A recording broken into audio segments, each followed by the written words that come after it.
नाज़रीन गिरामी, इस वक्त मैं मौजूद हूँ सऊदीया अरेबिया की एक बेकरी के अंदर।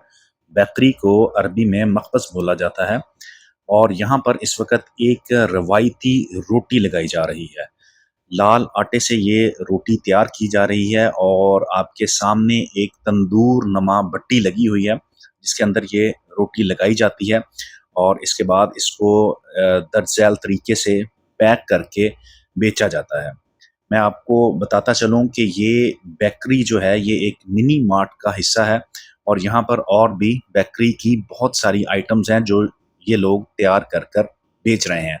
पाकिस्तानी बिस्किट्स और इसके अलावा बाकर खानियाँ और बहुत सारी ऐसी चीज़ें हैं जो यहाँ पर फ्रेश और लाइव तैयार की जाती हैं और बेची जाती हैं। ये आप इसको पाकिस्तान की तर्ज की डबल रोटी कह सकते हैं। इसके अलावा जो पाकिस्तानी बेकरीज़ के ऊपर अवेलेबल होते हैं पिज़्ज़ाज़ और क्रोसेंट वगैरह, क्रोसेंट तो वहाँ से मुश्किल से मिलती हैं।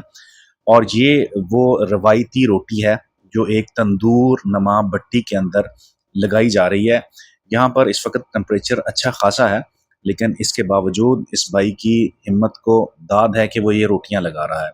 इस रोटी की कीमत के बारे में आपको आगाही देता चलूं कि आज से 30 साल पहले भी ये रोटी 1 रियाल की 4 मिलती थी और आज भी ये उसी कीमत के अंदर 1 रियाल में 4 मिलती हैं।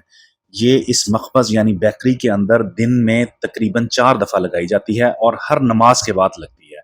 फजर के बाद, ज़ोहर के बाद, असर के बाद और इशा के बाद। मगरब की जो नमाज है उसको स्किप करते हैं क्योंकि मगरब और इशा के दरमियान यहाँ सिर्फ 1.5 घंटे का फ़र्क होता है।